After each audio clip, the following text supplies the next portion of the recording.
സഹോദരി കലാസ്നേഹികളെ, ഒന്നല്ല രണ്ട് സംവിധായകന്മാർ അഘോരാത്രം പണിയെടുത്ത് ആകെ മൊത്തത്തിൽ അങ്കൂഷിയാക്കി മാറ്റിയ BPL കാരുടെ ചാർലി എന്നറിയപ്പെടുന്ന കൂടൽ എന്ന സിനിമയാണ് നമ്മൾ ഇന്ന് വറക്കാൻ എടുത്തിരിക്കുന്നത്.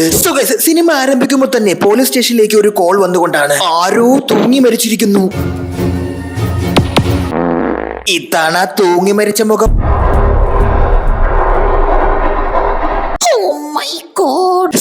ഇത് ആ തൂങ്ങിച്ചത്തോളുടെ കൂട്ടുകാർ. അവളാണ് ഇത് ആദ്യം കാണുന്നത്. ഇവർ മൊത്തത്തിൽ 4 കൂട്ടുകാരികളാണ്. ഇതിലൊരു ട്രാൻസ് വുമണുമുണ്ട്. പോലീസുകാരൻ ക്വസ്റ്റ്യൻ ചെയ്യുമ്പോൾ നേരത്തെ രാത്രി മരിച്ചവളും ഈ ട്രാൻസ് ഗേളുമായി എന്തോ ഒരു ചെറിയ പ്രശ്നമുണ്ടായതായി പറയും. ഓഹോ അപ്പടിയാ. എടാ, അവളതോ പോലീസ് പിടിച്ചോണ്ട് കൊണ്ടാ. ഒരാളെ രാത്രി അടിച്ചു എന്ന് വെച്ചത് കൊന്നത് ഇവളാകുമോ? എന്തായാലും അവളെ പോലീസ് പിടിച്ചു. ശേഷം നമ്മൾ കാണുന്നത് ആരുടെയോ ഞരമ്പ് കണ്ടുപിടിക്കുന്ന കൂട്ടുകാരിനെയാണ്. നോക്കൂ, വർഷങ്ങൾക്ക് ശേഷമാണെങ്കിലും അവരൊരു ട്രിപ്പ് പോകാൻ പ്ലാൻ ചെയ്യുന്നുണ്ട്. ഏതോ ഇൻസ്റ്റാഗ്രാം പേജിൽ റാൻഡമായി കമന്റ് ഇട്ടപ്പോഴത്തേക്കും ഇവർക്കൊരു ട്രിപ്പ് പോകാനുള്ള അവസരം ലഭിച്ചിരിക്കുകയാണ് ഗൈസ്. പുല്ലിവിള് കുത്തേയില്ല, ഇന്നെങ്ങാനും കുത്തോ? ഇതൊന്ന് കുത്തി തരൂ. അവിടുന്ന് സീൻ കട്ടെ. നമ്മൾ പിന്നീട് കാണുന്നത് അട്ടപ്പാടിയിലേക്ക് ട്രിപ്പിന് പോകുന്ന പിള്ളേരെയാണ്. ഇതായത് ബാക്ക്ഗ്രൗണ്ട് സ്റ്റാർ ചക്കപ്പുഴ റാഫിയോ. ഇതിലും ബാക്ക്ഗ്രൗണ്ടിൽ കൂടെ നടക്കാൻ തന്നെ പണി. കണ്ണാപ്പിയല്ല, കണ്ണൻ. ശേഷം സിനിമയിൽ ഒരു അതിമനോഹരമായ പാട്ട്. ഇനിയാണ് നമ്മുടെ നായകന്റെ എൻട്രി.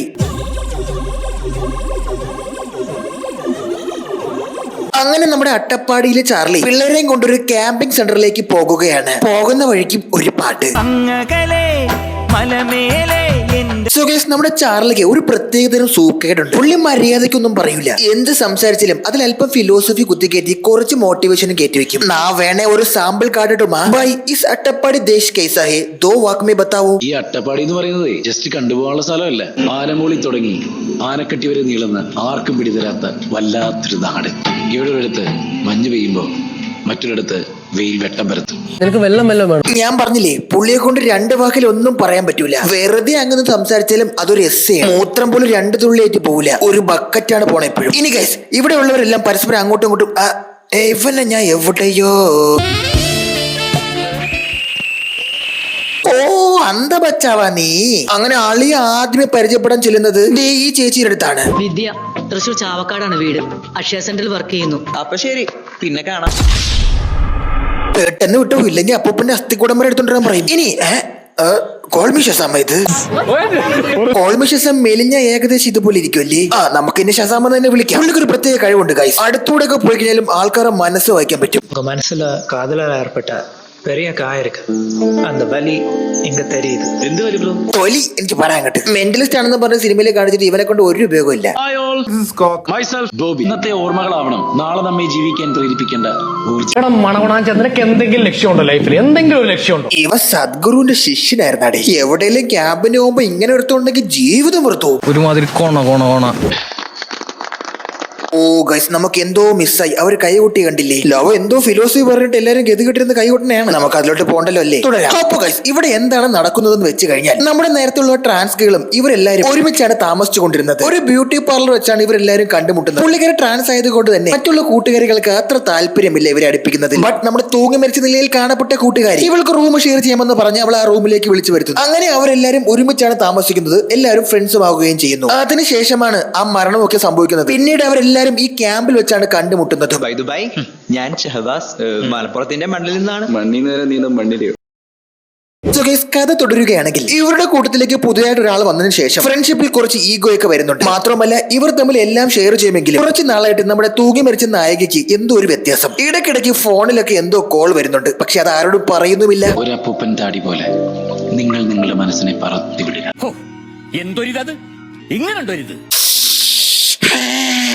പുള്ളി എല്ലാരെയും കണ്ണൊക്കെ കേട്ട് നിർത്തിയിട്ട് സങ്കടമൊക്കെ പറഞ്ഞ് പൊട്ടിക്കരയാനൊക്കെ പറഞ്ഞ് മോട്ടിവേറ്റ് ചെയ്യും ആൾക്കാരെ.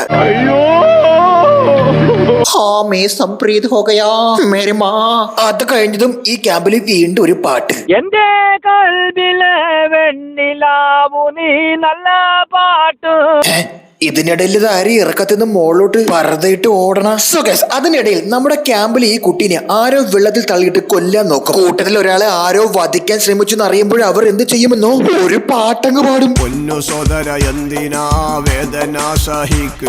അങ്ങനെ ഇവർക്ക് രണ്ടുപേർക്കും സംശയം. മറ്റേ ട്രാൻസ് ആണെങ്കിലും കൂട്ടുകാരെ കൊന്ന കാര്യത്തിൽ അവൾക്ക് ജാമ്യം കിട്ടി ഇറങ്ങിയെങ്കിലും ഇവർക്ക് നല്ല കലിപ്പുണ്ട്. ഇനി ഇവരെ കൊല്ലാൻ വേണ്ടി വന്നതാണെങ്കിലും. സോ ശരിക്കും എന്താണ് നടന്നതെന്ന് വെച്ചാൽ, സാം എന്ന് പറയുന്ന ഒരാൾ ഇവളുടെ ഫോണിൽ നിരന്തരം വിളിക്കുമായിരുന്നു. ഇവളുടെ ബന്ധു കൂടിയാണ് അയാൾ. അപ്പൊ കല്യാണം കഴിക്കാനായിട്ട് നിരന്തരം നിർബന്ധിച്ചു കൊണ്ടിരിക്കുകയാണ്. അന്നൊരു ന്യൂ ഇയർ രാത്രിയായിരുന്നു. കുറച്ച് ബിയറൊക്കെ എടുത്ത് പാട്ടൊക്കെ പാടി എല്ലാരും ചില്ല് ചെയ്യുന്ന ദിവസം. അതിനിടയിലാണ് ഇവിടെ ഒരു പ്രപ്പോസൽ നടക്കുന്നത്. നമ്മുടെ ട്രാൻസ് ഗേളായ അഞ്ജു ഇവളെ പ്രപ്പോസ് ചെയ്യും. പക്ഷേ ഇവൾ അത് വളരെ അധികം അങ്ങ് പുച്ഛിക്കും. ഇവൾ റിജക്ട് ചെയ്യുമെന്ന് മാത്രമല്ല, മുഖത്ത് നോക്കി ഇങ്ങനെയും പറയും, ഒരാണിന്റെ കൂടെ ജീവിക്കുന്നതിനുള്ള അഭിമാനങ്ങളും ഉണ്ടാവുമല്ലോ. നിനക്കത് വേണം. ജെൻഡർ ഷെയ്മിങ് ചെയ്യണം. പക്ഷെങ്കിൽ അടിയെ കൊണ്ടെങ്കിലും ഇവരത് നൈസായിട്ട് പറഞ്ഞങ്ങ് സോൾവ് ആക്കും. അടികിട്ടി തലകറങ്ങി അവൾ അവിടെ പോയി കിടന്ന് ഉറങ്ങും. ബാക്കിയുള്ളവർ മോളിൽ വന്ന് ചില്ല് ചെയ്യുകയും ചെയ്യും. പാത്രത്തിൽ ഞണ്ടു വീണാലൊടലൊടലൊടല. അന്ന് ന്യൂ ഇയർ ആഘോഷത്തിന് ശേഷമാണ് അവൾ തൂങ്ങി മരിച്ച നിലയിൽ കാണപ്പെടുന്നതും. അത് കഴിഞ്ഞതും വീണ്ടും ഒരു പാട്ട്. പൊല്ലി പടം കാണുന്നേക്കാളും നല്ലത് വല്ല ഗാനമേളയ്ക്കും പോയിരുന്നാ മതിയായിരുന്നു. പാട്ടൊക്കെ നല്ലതാണ് ഗൈസ്, എന്നാലും ഓരോ 10 മിനിറ്റ് കൂടുന്നോറും പാട്ട് എങ്ങനെ സഹിക്കും?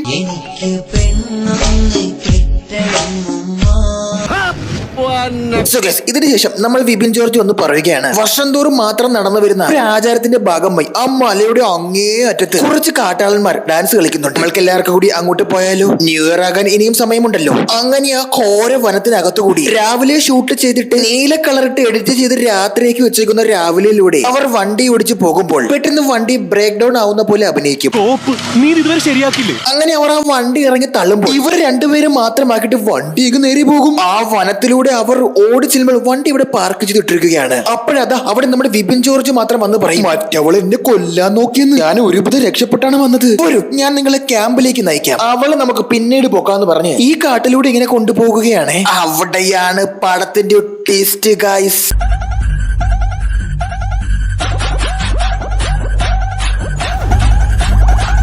ശരിക്കും ഈ പടത്തിലെ വില്ലൻ നമ്മുടെ നായകനാണ്. പുള്ളി അമ്പിയെപ്പോലെ ഇരുന്നിട്ട് പെട്ടെന്ന് അന്യനായിട്ട് മാറും. അപ്പൊ എല്ലാം കണ്ടുപിടിച്ചു വന്നല്ലേ? പോടാ, ബൂസ്റ്റ് കുപ്പിന്ന് മുളക് പൊടി കിട്ടുന്ന പോലെ പ്രഡിക്റ്റബിൾ ആയിരുന്നടാ ഇതൊക്കെ. ഓൾറൈറ്റ് ഗൈസ്, അങ്ങനെ കാട്ടിലൂടെ ഇവരെ കൊണ്ടുപോയിട്ട് പുള്ളി പെട്ടെന്ന് അപ്രത്യക്ഷനാകും. ആ 2 പെണ്ണുങ്ങളും കുരുടികൾ തന്നെ. വെണ്ടയ്ക്ക് പോലെ ഒരുത്ത ഫ്രണ്ട് ചെയ്തിട്ട് അവനെ കണ്ടില്ല. യവ ആ സമയം കൊണ്ടൊരു മഞ്ഞ ഹുഡിയൊക്കെ വന്നു കൂടെ ഒന്ന് ഇവരെയൊക്കെ ചവിട്ടിത്തള്ളിയിടും. എന്നിട്ട് തിരിഞ്ഞു നോക്കിയത് മാറിക്കളയും. നിങ്ങളിത് കണ്ടായിരുന്നാ? പണ്ടേ ദുർഫലൻ പിന്നെ ഗർഫണൻ എന്ന് പറയുന്ന പോലെയാണ് വിപിൻ ജോർജിന്റെ അവസ്ഥ. ഇത് എങ്ങനെയൊക്കെയാണ് ചെയ്യണത്? കാലിൽ കുരുക്കിട്ട് ഒറ്റയ്ക്ക് വലിച്ച് ഇവൻ ഒരു ശക്തൻ തന്നല്ലോ ഇതിനകത്ത്. തൊട്ടിയിട്ട് കിണറ്റിന്ന് വെള്ളം കോരണക്ക് ഇവ ഒരു ബോഡിയൊക്കെ ഈസി ആയിട്ട് വലിച്ചു പൊക്കണ. ഇവനൊരു പ്രത്യേകതരം സൈക്കോണ്. ഇവൻ കൊല്ലൂല, ഇങ്ങനെ കെട്ടിത്തൂക്കി കിട്ടിട്ട് അതിങ്ങനെ ഒളിച്ചു കണ്ട് രസിക്കണം. ബട്ട് അതേസമയം എങ്ങനെയൊക്കെയോ കെട്ടയച്ച് ഇദ്ദേഹം ഇവിടെ വരുമ്പോ ഇവരതൊന്നും വിശ്വസിക്കുന്നില്ല ഗൈസ്. ഇവള് തന്നെയാ. അങ്ങനെ ആ കൂട്ടുകാരികൾ അവന്റെ വാക്ക് വിശ്വസിച്ച് ഇവളെ തല്ലി താഴെ ഇടും ഗൈസ്. ബട്ട് അവള് പുറകെ പോയി കിടന്ന് അടി ഓടും. വാടാ.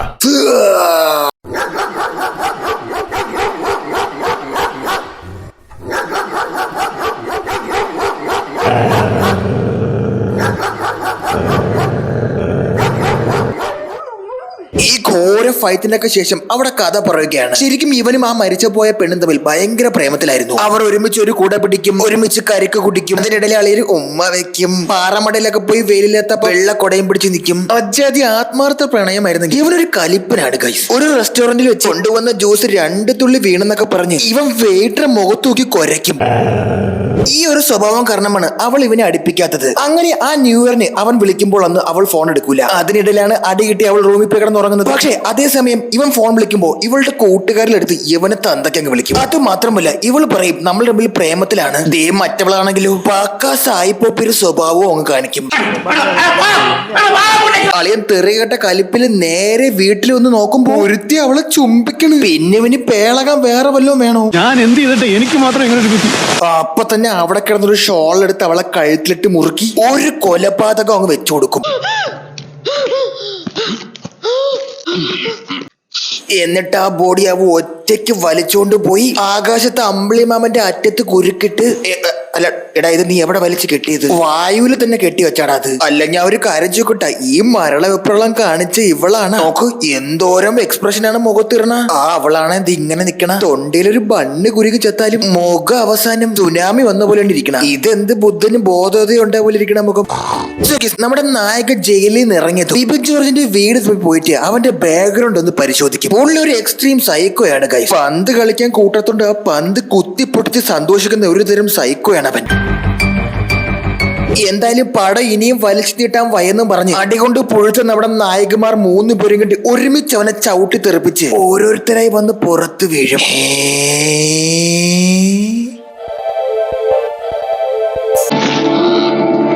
എന്തായാലും ഒടുവിൽ അവനെ കഴുത്തിൽ കയറിട്ട് കുരുക്കി കൊല്ലും.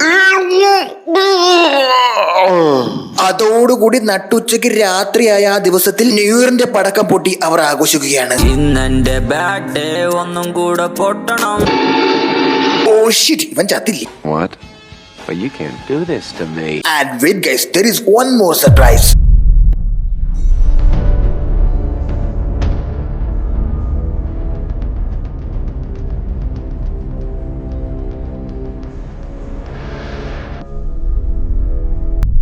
സിനിമാക്കാർക്കിടയിൽ നമ്മൾക്കൊരു സ്റ്റാർഡപ്പ് ഉണ്ട്, പക്ഷെ പൈസ ഒന്നും തോന്നിട്ടില്ല. സഹോദരി കലാസ്നേഹികളെ, അന്തരിച്ചു പോയ ശ്രീ ക്യാപ്റ്റൻ രാജു അവറുകളോട് പൂർണ്ണ ബഹുമാനം നിലനിർത്തിക്കൊണ്ട് ഈ റോസ്റ്റ് വീഡിയോയെ തികച്ചും പ്രേക്ഷകർ ഒരു റോസ്റ്റ് വീഡിയോ മാത്രമായി കാണണമെന്ന് പറഞ്ഞുകൊണ്ട് നമുക്ക് ആരംഭിക്കാം. പവനായി 99.99. സോ നമുക്ക് സിനിമയിലെ കഥാപാത്രങ്ങളെ പരിചയപ്പെടാം. കോഡൻസ് എന്ന അതിസമ്പന്നമായ കുടുംബം, മൂത്ത സന്തതി ഡോക്ടർ, അടുത്ത സന്തതി ഭീമൻ രഘു, പുള്ളി അത് ബാല ട്രൂപ്പിലെ നടനാണെന്ന് തോന്നുന്നു. ഇനി അടുത്ത ആള് സ്വന്തമായി ഭക്ഷണം കഴിക്കാൻ കാറ്ററിംഗ് സർവീസ് നടത്തുകയാണെന്ന് തോന്നുന്നു. ഒരു നല്ല ചിക്കൻ പീസിംഗ് എടുക്ക. ഇനി ഇവരുടെ കൂട്ടത്തിൽ ഒരു സ്ത്രീ കഥാപാത്രമുണ്ട്, അതായത് ഇവരുടെ കൂട്ടത്തിലെ പെൺചോര. സ്വത്തുക്കളെല്ലാം പുള്ളിക്കാരുടെ പേരിലാണ് ഉള്ളത്. അതിനാൽ എങ്ങനെയെങ്കിലും അത് കൈവശമാക്കാൻ ഇവർ കണ്ടുപിടിച്ച ഒരാളെ കൊണ്ട് അവളെ കല്യാണം കഴിപ്പിക്കുക. ഇതാണ് അവരുടെ ലക്ഷ്യം. നിങ്ങൾ ഇപ്പോൾ കണ്ടതാണ് ഈ സിനിമയിലെ നായകൻ. ഇതാരാണെന്ന് വെച്ചാൽ ഇത് ഇങ്ങനെ സിനിമയിലൊക്കെ വന്നു പോണ റാൻഡം അപ്പൂപ്പനില്ലേ, അത് തന്നെ. സെന്റിമെന്റ്സ് പറഞ്ഞ് ബോറടിപ്പിക്കില്ലേ ദേവാ. എന്റെ കുട്ടികളുടെ പഠന കാര്യങ്ങൾ വരെ ബുദ്ധിമുട്ടില്ല. അതെന്തൊരു പോക്കട അങ്ങനെ പോയത്, വെട്ടിത്തിരിഞ്ഞൊരു പോക്ക്. ലോറിയുടെ മുകളിൽ സ്കൂട്ടർ കയറ്റി വെച്ച് കോട്ട വെയിലത്ത് ഹെൽമെറ്റ് പോലും വെക്കാതെ സ്കൂട്ടർ ഓടിച്ചു വരുന്നതാണ് സിനിമയിലെ നായിക. ഒരു അപ്രസക്ത നിമിഷത്തിൽ നായിക ഓടിച്ചിരുന്ന സ്കൂട്ടറിന് പെട്ടെന്നൊരു ഇക്കിളങ്ങ് വെട്ടുകയാണ്. അപ്പോഴതാ അവിടേക്ക് നമ്മുടെ നായകൻ ഭയ നിന്ന് നമ്മുടെ നായികയെ റാൻഡമായിട്ട് വന്ന നായകൻ കടത്തിക്കൊണ്ട് പോകുകയാണ്. അതിന് പുറകെ തികച്ചും യാദൃശ്ചികമായി ദേ ഇവരും അവരങ്ങ് സ്പോട്ട് ചെയ്യുകയാണ്. അല്ലാഹു ആണ് എന്നെ ഇവിടെ എത്തിച്ചത്. എന്നിട്ട് റോഡിലൂടെ വന്ന് അവരെ വണ്ടി കൊണ്ട് ചേസ് ചെയ്ത് ഓടിച്ചൊരു കാട്ടിലോട്ട് കയറ്റും. അവിടെ അപ്പൊ തന്നെ നോമ്പൂറിക്ക് എല്ലാവരും ഒത്തുകൂടി കണക്ക് കുടുംബക്കാരെല്ലാം കൂടുകയാണ് അവിടെ. വെയിറ്റ് നിങ്ങൾ വിചാരിക്കും ഞാൻ ഇതെല്ലാം നിങ്ങളെ പെട്ടെന്ന് ഇവിടുന്ന് കാണിക്കാൻ വേണ്ടി കട്ട് ചെയ്ത് കളഞ്ഞാണെന്ന്. ഒരു പിണ്ണാക്കും അല്ല, സിനിമയിൽ ഇങ്ങനെ തന്നെയാണ് കാണിക്കണം. പിന്നെ ഇതിനെ സിനിമയായിട്ട് കൂട്ടാൻ പറ്റുമോ എന്നുള്ളത് ഇത് കണ്ടു കഴിയുമ്പോൾ നിങ്ങൾ തന്നെ തീരുമാനിക്കും. അതാ അവിടേക്ക് ഏതാനും നിമിഷങ്ങൾക്കുള്ളിൽ തന്നെ പോലീസ് മാമന്മാര് വരികയാണ്. പോലീസുകാരൻ നേരെ വന്നൊന്ന് മീശ വിരിക്കും, എന്നിട്ട് നേരെ പോയി കൈക്കൂലി ചോദിക്കും. അത് തരാന്ന് പറയുമ്പോഴത്തേക്ക് നേരെ റിവേഴ്സ് ഗിയർ ഇട്ട് തിരിച്ച് വീണ്ടും വന്ന് നായകനോട് പെണ്ണുക്കോ വാപ്പസ് തരാന്ന് പറയും. പെണ്ണ് പറയും നമ്മളെ രജിസ്റ്റർ മാരേജ് ഉടനെ കഴിഞ്ഞെന്ന്. അപ്പൊ തന്നെ പോലീസ് പറയും എന്നാ പിന്നെ ഒരു കാര്യം ചെയ്യും, കല്യാണം കഴിഞ്ഞല്ലേ നിങ്ങൾ റിസപ്ഷനും ഫസ്റ്റ് നൈറ്റും കൂടെ സെറ്റ് ആക്കി കൊടുത്തിട്ട് ഈ പ്രശ്നം അങ്ങ് സോൾവ് ആക്കുന്നു പറഞ്ഞ് അങ്ങേരെ അങ്ങ് പോകും. എന്നിട്ട് എന്ത് ചെയ്യും, ഇവരെല്ലാം കൂടി നേരെ ചെറുക്കനെയും പെണ്ണിനെയും കൂടെ അവർ തറവാട്ടിലോട്ട് വിളിച്ചുകൊണ്ട് ചെല്ലും. അവിടെ അതാ നമ്മുടെ നിത്യമാതാവ് കവിയൂർ പൊന്നമ്മ നിൽക്കുകയാണ്. നിത്യമാതാവിന്റെ നാക്കിനാണ് പവർ. അമ്മ പറഞ്ഞാൽ പിന്നെ ആന പോലും അനങ്ങൂലല്ലോ. അവരെ വാക്ക് കേട്ട് ഇവരെ വീട്ടിൽ കയറ്റി താമസിപ്പിക്കും. ബട്ട് ഇത് കേൾക്കുക, സ്റ്റുഡൻസ് വളരെ ചതിയന്മാരും ക്രൂരന്മാരുമാണ്. സംഭവം ഏതെങ്കിലും മണഗുണാഞ്ചനെ കൊണ്ട് അവളെ കെട്ടിച്ചിട്ട് സ്വത്തുകൾ മൊത്തം ഇവർക്ക് അടിച്ചെടുക്കാനുള്ള പ്ലാൻ ആയിരുന്നല്ലോ. ആ പ്ലാൻ എന്തായാലും പൊളിഞ്ഞ്. റോട്ടിൽ ലിഫ്റ്റ് കൊടുത്താലും കല്യാണം നടക്കുമെന്ന് ഈ സിനിമ വഴിയാണ് എനിക്ക് മനസ്സിലായത്. ക്യാപ്റ്റൻ രാജു സാറിന്റെ അവസാനത്തെ ആഗ്രഹമായിരുന്നു ഈ സിനിമ. അതുകൊണ്ട് മാത്രമാണ് ഞാൻ ഇത് മൈൽഡായിട്ട് റോസ്റ്റ് ചെയ്യണം കേട്ടാ. ഈ പടമാണെങ്കിൽ ഞാൻ കണ്ടും പോയി. ഭീമരഘുനെ കണ്ട പുട്ടാലുനെ പോലെ ഇല്ലേ ഇതിനകത്ത്. എനിവേ ഗയ്സ്, അങ്ങനെ അവർ പ്ലാൻ ചെയ്യുകയാണ്. ഇനിയിപ്പോ എന്തായാലും രണ്ടുപേരെയും അങ്ങ് തീർത്ത് കളയാൻ വേണ്ടി അവർ പ്ലാൻ ചെയ്യുകയാണ്. എടുത്തു വളർത്തിയ കുട്ടി അത് എനിക്ക് പറ്റില്ല. അങ്ങനെ ഗയ്സ്, രണ്ടുപേരെയും ഇരു ചെവി അറിയാതെ തീർക്കാൻ ഒടുവിൽ അവർ കണ്ടെത്തുന്ന സീരിയൽ കില്ലറാണ് പവനായി. ഒരു അനശ്വരമായ കഥാപാത്രത്തെ എടുത്ത് പിഴച്ച കഥാപാത്രമാക്കി വെച്ചിട്ടുണ്ട് ഈ സിനിമയിൽ, പറയാതിരിക്കാൻ വയ്യ. അങ്ങനെ പിണറായിയെ കണക്ട് ചെയ്യാൻ പവനായിനെ കണക്ട് ചെയ്യാൻ ദുബായിലെ ഒരു സുഹൃത്തിനെ അവർ വിളിക്കുകയാണ്. തലയിൽ കളർ ചരിവം കമിഴ്ത്തി വെച്ചേക്കണ ഇദ്ദേഹമാണ് ആ സുഹൃത്ത്. പുറകിൽ എന്താണ് ഒരേ കളറിലെ 2 കോട്ട് ഹാങ്ങർ തൂക്കിയിട്ടേക്കണം. എടുത്തോണ്ട് ഈ മൈതാനത്ത് കുഴിച്ചിട്ട ഗോൾ പോസ്റ്റ് ആയിട്ട് ഉപയോഗിക്കുക അവര്. അങ്ങനെ പവനായി അവർക്കൊരു മെയിൽ അയക്കുകയാണ്. I am okay, I am coming Pavanayi. പുള്ളി ചോര കൊണ്ടാണ് മെയിൽ എഴുതി അയക്കണം. കണ്ടില്ലേ വലിയ അക്ഷരത്തിൽ ചുമന്ന ലെറ്റർ. സോ അങ്ങനെ ഇരിക്കെ ഗൈസ്, 2 കമിതാക്കൾ റോഡിലൂടെ നടന്നു പോകുകയായിരുന്നു. അപ്പോൾ അതുവഴി ജീപ്പിൽ കടന്നു വന്ന കുറച്ച് സാമൂഹ്യ വിരുദ്ധ ആഭാസന്മാർ ആ പെണ്ണിനെ കയറി കബളിപ്പിക്കാൻ ശ്രമിക്കുമെന്ന്. അപ്പോഴത് അവിടെ നമ്മുടെ പവനായിയുടെ എൻട്രി. അതിന്റെ ഇടയിൽ കൂടെ ഇവനെ ആരെ പിടിച്ച് റോളറിൽ കെട്ടിയിട്ട സിനിമ മുഴുവൻ ഈ ഒരു തൊപ്പിയും കോട്ടും പെട്ടി മാത്രമേ ഉള്ളൂ വേഷമായിട്ട്. കോസ്റ്റ്യൂമിന്റെ കാശ് ലാഭിക്കാനായിരിക്കും. എന്തായാലും മാസിൽ നടന്നു വന്ന് നേരെ അവിടെ ഇരുന്ന സെക്യൂരിറ്റിക്കാരന്റെ വായിലേക്ക് ഗണ്ണ് കുത്തിക്കയറ്റും. എന്നിട്ട് ആ തോക്കും പിടിച്ച് അകത്തോട്ട് കയറി അവിടെ ബണ്ണ് നിന്നുകൊണ്ടിരുന്ന ഭീമൻ രഘുവിനെ തോക്ക് കാണിച്ച് പേടിപ്പിക്കും. ഇങ്ങനൊരു മൊണ്ണ. നമ്മുടെ പവനെ തന്റെ പെട്ടി തുറക്കുകയാണ്. മലപ്പുറം കത്തിമുത അനുഭവം പോലെയുള്ള ആ പെട്ടി. ഒലക്കയുടെ മൂട് അല്ല, ഒലക്കയുടെ മൂടുണ്ട്. സീരിയസ്ലി ദേ ഈ സാധനം ഒലക്കയുടെ മൂടാണ്. പവനയുടെ പുതിയ വെപ്പൺ അത്ര. പിന്നെ ദേ ഇത് പത്തനംതിട്ട കത്രിക അത്ര. മലപ്പുറം കത്തിയൊക്കെ ഔട്ട് ഓഫ് ഫാഷൻ ആയി പോയില്ലേ, അത് വെച്ച് കൊരവള്ളിയിട്ട് വെട്ടിത്തരും. ക്യാപ്റ്റൻ രാജവണ്ണ ഇത് എന്തൊക്കെയാണ് കാണിച്ചു വെച്ചേക്കണം നിങ്ങള്? പത്തനംതിട്ട കത്രിക ഒലക്കയുടെ മൂടെന്ന്. ചില മേഖലകളിലൊന്നും നമ്മൾ കൈവയ്ക്കാതിരിക്കുന്നതാണ് നല്ലത്. മോഹൻലാലേട്ടൻ ബറോസ് ഡയറക്ട് ചെയ്ത പോലെ ഒരാൾ അതിന്റെ എഡിറ്റിംഗ് ശരിയല്ല എന്ന് പറഞ്ഞു കഴിഞ്ഞാൽ എഡിറ്റിങ്ങിനെ കുറിച്ച് എന്തെങ്കിലും അറിയാവുന്ന ഒരാളോ?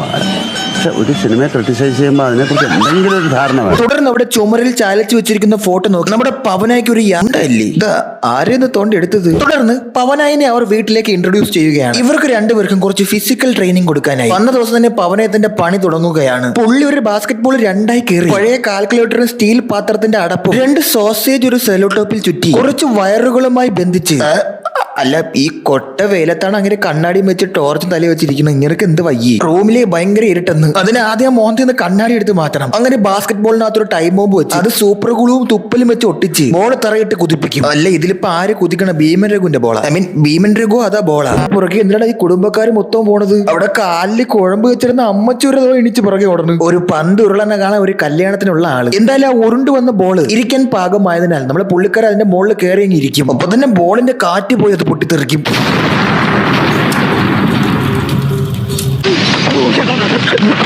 അതവിടെ തീർന്നേ. ഒരു ബന്ധമില്ലാതെ അതവിടെ തീർന്നു. അതായത് ഏതെങ്കിലും സിനിമയിലൊക്കെ സ്ഥിര പോലീസായി ഇദ്ദേഹം വന്ന് വിക്രമനെയും മുത്തുവിനെയും കാണുകയാണ്. എന്നിട്ട് അവരോട് അപേക്ഷിക്കും, മക്കളെ നിങ്ങൾ സ്റ്റേഷൻ വരെ ഒന്ന് വരണം, പുതിയ SI ചാർജ് എടുക്കുന്നുണ്ട്, ഞാൻ കുറച്ച് കൈക്കൂലിയും തരാം. അവിടെ 2 ഗുണ്ടകളെ കണ്ടില്ലെങ്കിൽ സ്റ്റേഷൻ ഒരു ഭംഗിയില്ലാന്ന്. ഗുണ്ടകൾക്ക് ബുദ്ധിയില്ലല്ലോ, ശക്തി മാത്രമല്ലേ ഉള്ളൂ. അത് വിശ്വസിച്ച് നേരെ അവർ സ്റ്റേഷനിൽ ചെല്ലുകയാണ്.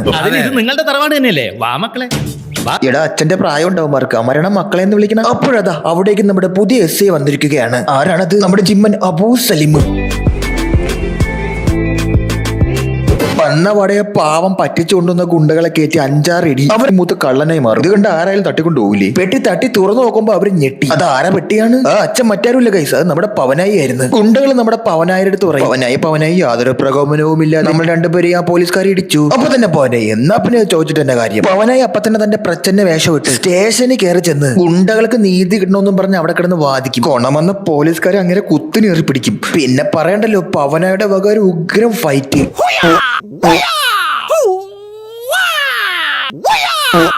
ശേഷം ചെവറിലോട്ട് ഇനി നടക്കപ്പോറത് യുദ്ധം.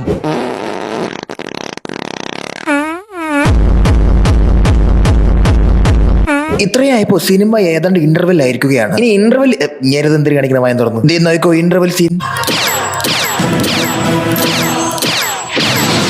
അല്ല, ഇത് ഏതാ ആപ്ലിക്കേഷൻ ഉപയോഗിച്ചാ ഇത് എഡിറ്റ് ചെയ്തത്? ഒന്നീ കൈൻ മാസ്റ്റർ അല്ലെങ്കിൽ ഇൻഷോട്ട്, അതിലങ്ങോട്ട് എഡിറ്റ് ചെയ്താണെന്ന് തോന്നുന്നത്. കാര്യങ്ങൾ ഇത്രടം വരെ ആയ സ്ഥിതിക്ക് പവനെ തന്റെ തനി സ്വരൂപം ഇവരുടെ മുന്നിൽ വെളിപ്പെടുത്തുകയാണ്. എന്നിട്ട് തന്റെ ഐക്കോണിക് ഡയലോഗ് അങ്ങ് ചോദിക്കും, അമ്പും വില്ലും കൊണ്ട് ചാവണോ, ബോംബ് വേണോ, അതോ പിസ്റ്റൾ മാത്രം മതിയോ? സ്വന്തം മരണം തിരഞ്ഞെടുക്കാൻ അവർക്ക് ആ സമയത്ത് മനസ്സില്ലാതിരുന്നോണ്ട് പവനെ തന്നെ പറയും, എന്നാ പിന്നെ ഒരു കാര്യം ചെയ്യാം, പത്തനംതിട്ട കത്രിക വെച്ച് നമുക്ക് നിങ്ങളെ കൊല്ലാന്ന്. എന്നിട്ട് ആ കത്രിക എടുത്ത് ഇങ്ങനെ വെട്ടി കാണിക്കും. വിളിക്കാനുള്ള സമയം പോലും കിട്ടില്ല, കൊരവള്ളി പൊട്ടിച്ചാവും.